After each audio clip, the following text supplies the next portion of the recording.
What is up, everybody? Welcome back to another episode. We're gonna try and knock out the training for the F-18, and since you got the little preview on the last video, that we are using the F-18 Super Hornet now, the Super Bug. I'll end up putting a video trying to do the comparisons of both. But for now, let's try and get through all these trainings to try and get a little bit better at this game. In this lesson, we'll learn about how to use the AIM-9L and M versions of the venerable Sidewinder short-range infrared guided air-to-air missile. Okay. Using a cooled infrared seeker, the Sidewinder locks onto the hot elements of a target, most often the engines. Best used in close-range dogfights, the Sidewinder is a fire and forget after launch. However, the Sidewinder can be decoyed by flares and is less effective against ground clutter. Today we're looking at the L and M versions. The AIM-9L, or Lima, entered production in 1977 and was the first all-aspect homing Sidewinder, meaning it could get a lock on a target at any aspect angle. However, a rear aspect provides much better detection. The Mike, or AIM-9M, is an improved version of the Lima with better flare rejection and a reduced smoke motor.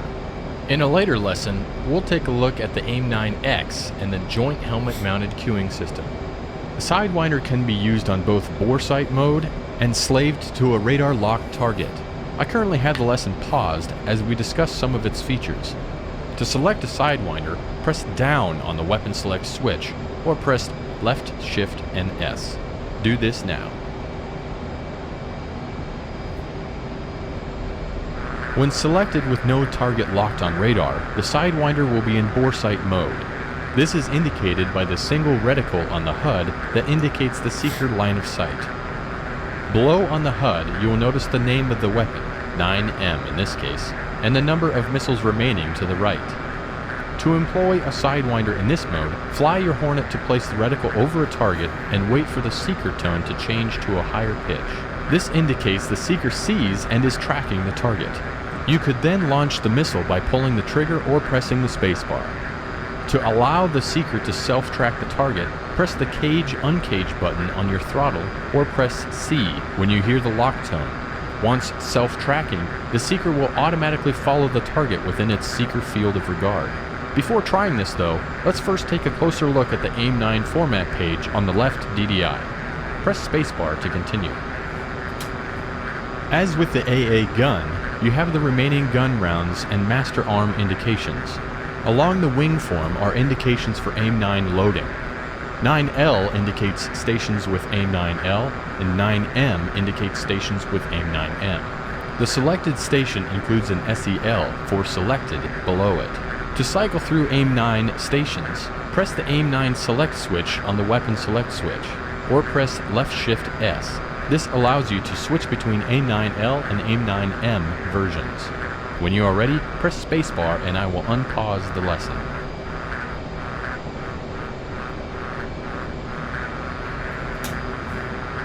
You now have two MiG-29 drone targets ahead of you. Fly to place the reticle over one of them until you hear a higher pitched lock tone. You can either launch an AIM-9 now by pressing the trigger on the stick or spacebar on the keyboard, or initiate a self-track by pressing the cage-uncage button on the throttle or pressing C. Once self-tracking, launch an AIM-9. It may take more than one to bring down the MiG. So let's do the L's.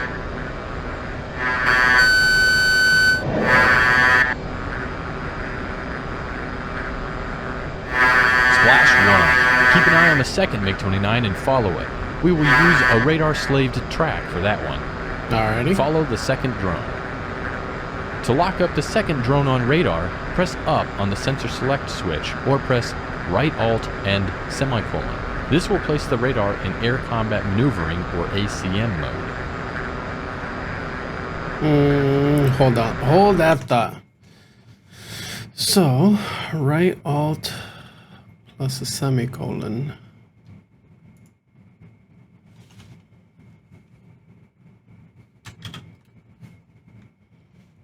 Which forward. Sensor controls forward is that. Okay, so forward. Aft. Okay, so those are...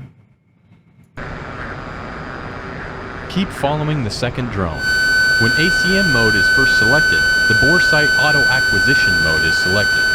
This is indicated by the dashed circle on the HUD. To lock up the target, fly to place the target within the dashed circle and have the target under 10 miles away.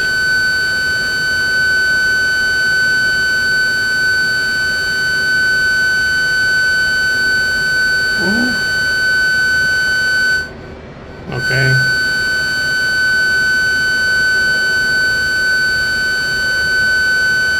Press spacebar once you have locked up the target. Fly to keep the target at about 1 mile to keep the radar locked. On the HUD is a large, solid circle that acts as both the AIM-9 allowable steering error circle and as the normalized in-range display, or NERD circle. Fly to keep the small steering dot inside the circle to give the missile the best chance of reaching the target. Along the outside of the circle are two triangle NERD indications. The one at the 6 o'clock position is the missile maximum range, also called RMAX, and the other is the missile minimum range, called RMIN.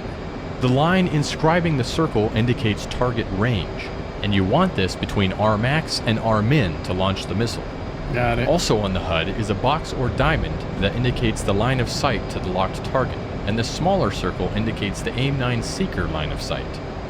If you see a large X across the HUD and radar display, your range to the target is less than the minimum range indication. When the target is between RMAX and RMIN, the steering dot is inside the ASE circle, and the weapon is armed. The shoot cue will appear, and you can launch the missile by pulling the trigger on your stick.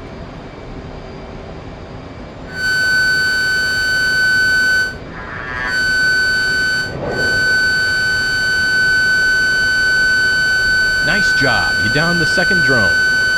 Some final thoughts on using the AIM-9. First, the seeker can better track a target from behind than in front. Second, if the target is expending flares, it may decoy your missile. Third, the AIM-9 does not have a large warhead, so it may take more than one to bring down a target. Press escape to end the lesson.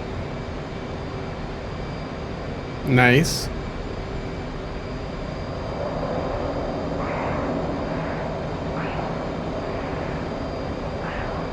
Boop, boop, boop, boop.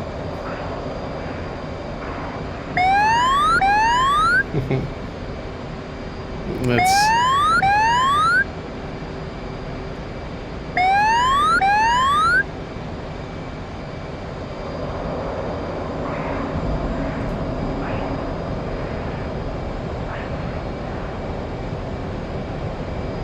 Roll left, roll left. Roll right, roll right. Oh, there it is. Remember I told you guys. Come on. There it is.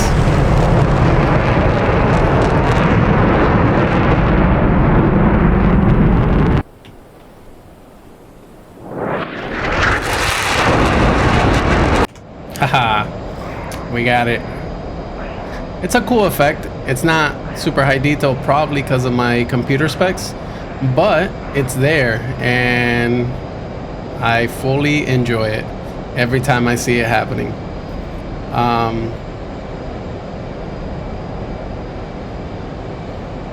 Another quick mission training tutorial.